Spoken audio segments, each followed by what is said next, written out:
Hello YouTube, Dave here again. Today I'm going to be taking a look at Potion School. This is a product created by KR Game Studios and is currently available through Drive-Thru Cards, which is a division of like Drive-Thru RPG. There will be a link to this in the description field below. This is a game for 2 to 4 players, and the premise is that you are a student at a magical school with a penchant for potions. Use your skill to earn the best grade possible by the end of the semester, or sabotage your classmates so they can't get ahead of you. Included with the purchase is everything that you need to play the game. It comes with a 40 card ingredient deck, which we have here with the yellow backing on it. So they have 8 ingredients of each color. There are 5 colors in total: blue, black, green, red, and white. It also comes with 40 potions, which comes with 4 copies of each color pair that you can possibly make. So each potion requires 2 different ingredients to brew. So it comes with that. Those are the orange cards, or the reddish cards back here. And then we have the 20 card black market deck, which we'll get into in a moment. And we also get 4 coin trackers, which also have the rule descriptions on the back there. So, the setup for this game is actually quite simple. You determine, however you want to determine to go first is up to you. You can flip a coin, you can roll dice, you can base it off the player's ages, or you can have it based off of whoever won or lost the last game. It's entirely up to you. Each player begins with 0 cards in hand, although there is a maximum hand size of 5 cards, so that's something to be mindful of. And you also begin play with 10 gold. Now you also receive a scholarship bonus at the beginning of each of your turns of 2 gold coins as well, so your coin tracker can continue to go up as you go through the game. To set up the decks themselves, you separate them by the colors here, and then this potion deck actually gets played face up, unlike the other 2 decks which are played face down. Whenever you go to brew a potion, you simply search the deck for the potion that you're looking for. If the card that you're looking for isn't in there, it means you can't brew a potion of that type. The ingredient deck here is used to set up the market using what's called the trade row, in which you just take the first 3 cards on the top of the deck and you flip them over as such. At the beginning of every player's turn, like I said, they gain their scholarship of 2 gold. Then they can do the following actions in pretty much whatever order that they want, although there is sort of an exception to that, which I'll get to in a moment. So they can interact with the market up to 3 times, which would be either buying ingredients or selling potions that they've already brewed. You could also use a card or potion from your hand as well, or if you haven't interacted with the traditional market, but maybe you've brewed a potion or played a card, you can then go to the black market. So if you don't interact with this at all or with those at all, then you can go to the black market.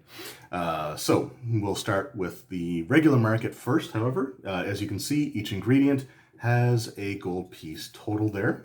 In this case, looks like they all cost a standard amount of 3 gold.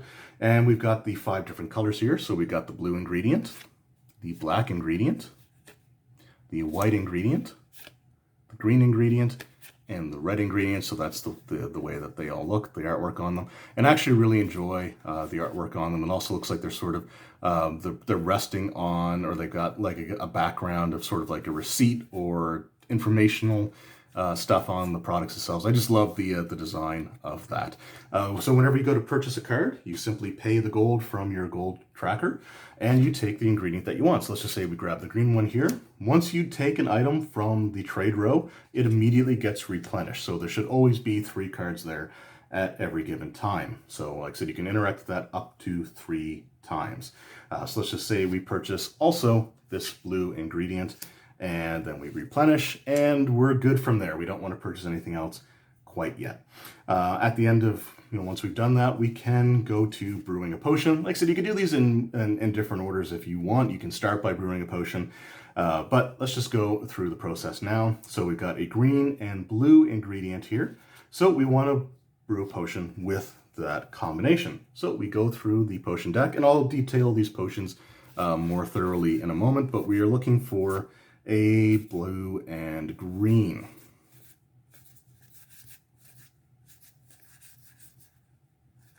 So there we go. So we have our blue-green potion. This goes into her hand, And because we use these 2 cards to brew a potion, they go into a discard pile. So these are kept separate from everything else.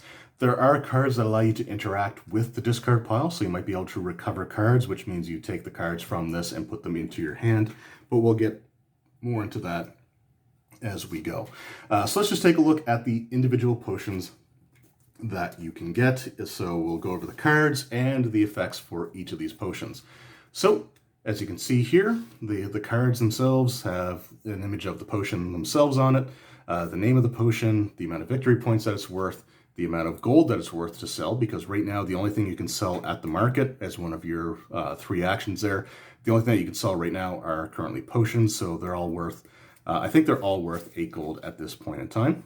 It tells you which ingredients are required, so Supreme Authority requires white and blue, and if you use a potion, you resolve the effects written on the card, and then the potions go into a discard pile. So once a potion is used, those cards are discarded. They don't go back into the potion stack. So again, you can run out of some of these potions. So it's one thing to keep in mind. This one here says the target player's maximum hand size is decreased by 2 until the start of your next turn. So whenever your maximum hand size, if it's 5, if it gets decreased, you immediately have to discard down to your maximum hand number. It's not something where you don't have to do that until the end of your turn. It's immediate. So this can be a pretty devastating late game card. Then we have Seize Thought. This requires a blue and a black, and it says target player gives you a selected card from their hand. You choose the card, and then you have to discard one of the cards in your hand. Then we have Scavenge, so a green and a black. This is worth 1 victory point. The other 2 are worth 2 at this point. So recover 1 card. So you choose 1 card from the discard pile, which is the ingredients there, and then you return it, or you put that into your hand. Restoration is similar. Target player recovers 3 ingredients of the selected color. You select the color. So you don't get the mix and match. You just choose a single color, and you can get back up to 3 of those cards into your hand. Now again, keep in mind your maximum hand size. If you go over that 5 value, then you have to discard down to that 5. So something to be wary of. Then we have Profits. So it's worth 1 victory point. Restoration was worth 2 victory points. And this is a white-black card. Also, I guess I should mention that the backgrounds on each of these cards as well features both of the colors used to create them, and they sort of like crossfade into each other, which I think is a really nice little detail there. So again, just a really nice art decision, design decision there. So this one says all cards cost 2 more gold and sell for 2 more gold until your next turn. So for example, ingredients would cost 5 instead of 3. You could sell a potion for 10 instead of 8. However, for the other players, after you use this, they have to spend 2 gold in order to use a potion until your next turn. So again, it's something that can affect other players' decisions as well.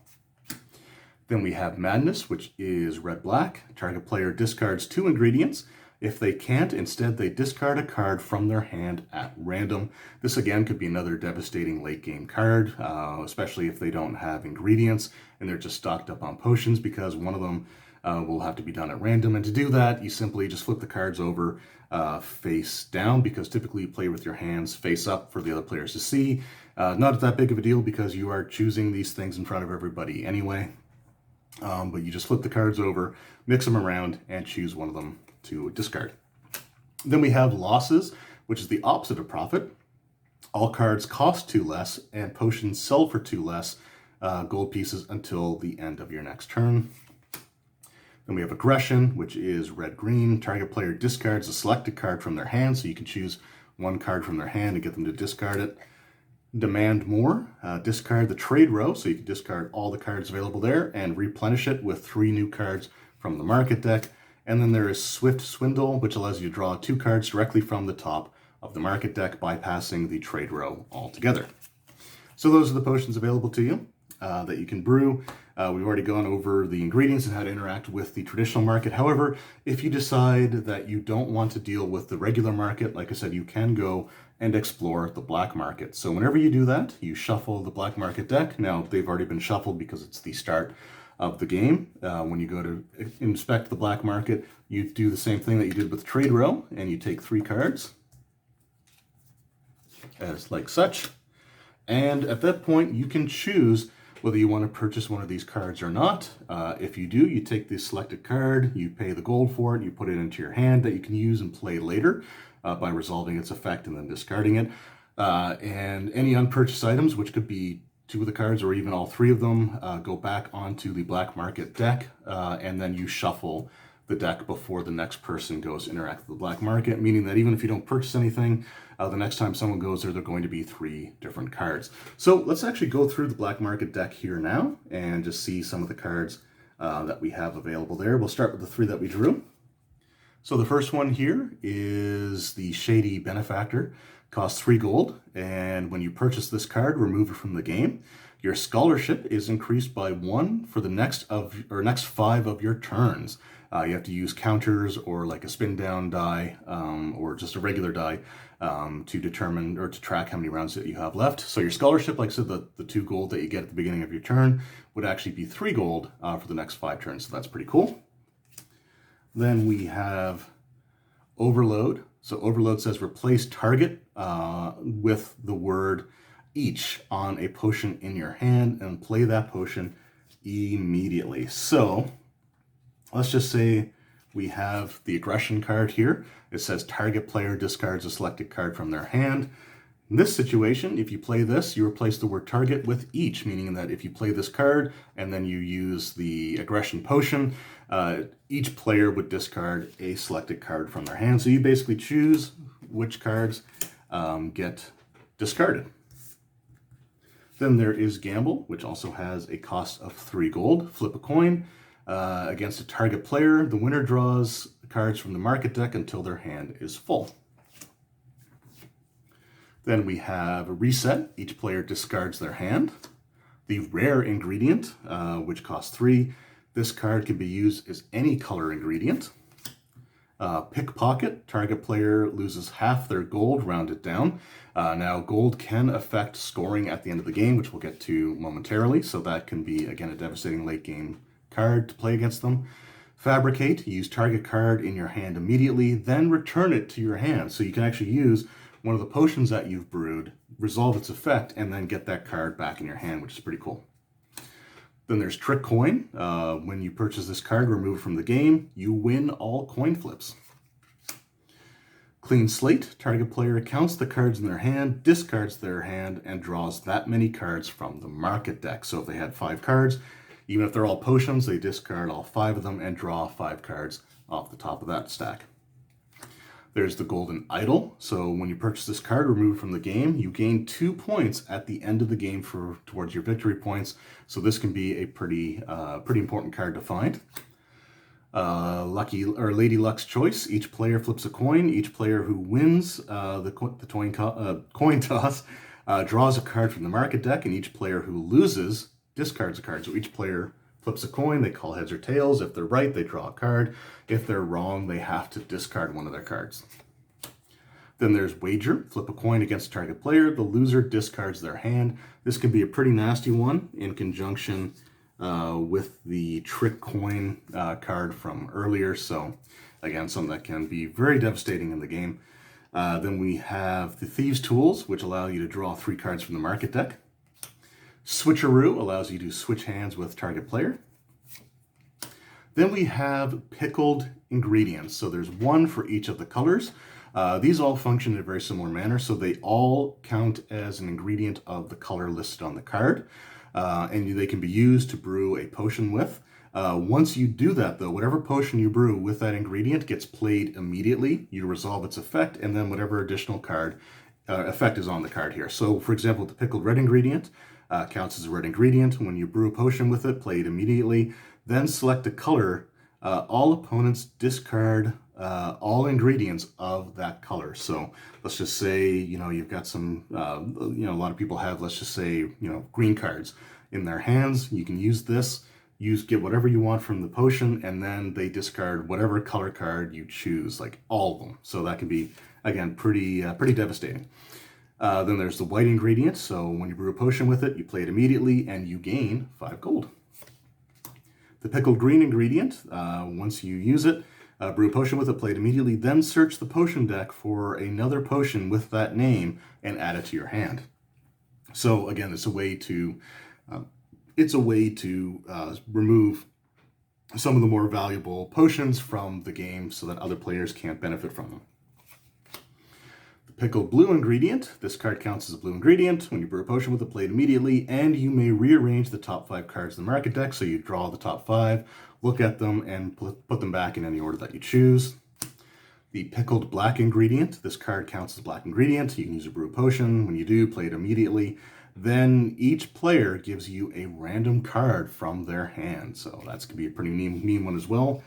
And then we have the curse card. So if the golden idol is one of the biggest rewards you can get from the black market, the curse card is the biggest risk. So when this card is revealed from the black market, so once you flip this card over with the other cards available for perusal or purchase, you remove this from the game, and then you end your turn, meaning you don't get to purchase anything from the black market. And once you flip this card over, you remove it, your maximum hand size is permanently reduced by 1. So instead of 5 cards, you can only hold 4. So that one can be a bit crippling as well. And if you use it in conjunction with something like the Supreme Authority, where it reduces your maximum hand size by 2, it can really mess someone up. So again, the black market is a risk-reward situation. So the game is played. Players keep taking their turns until the market deck is completely drawn. So all the cards, there's no more cards left in this stack.